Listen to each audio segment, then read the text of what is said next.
This is a recent conversion we did on a Yuba. Has a 2000 watt mid-drive kit with the BBS HD, 17.5 amp hour battery at 48 volts.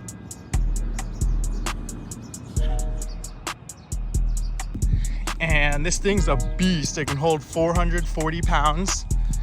And we put like 3 or 4 people on this before. Of course, it has a throttle like all of our bikes. It's also pedal assist, so it knows that you are pedaling and will help you out accordingly with a bunch of different levels that you can set through here.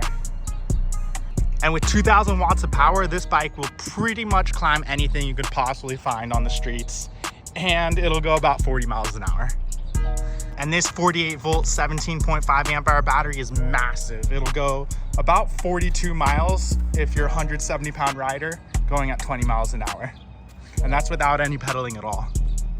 And there's a ton of accessories you can put back here. I think there's like a bamboo thing you can put there. You can put seat cushions, a rack thing. Like there's so much you can do with this frame.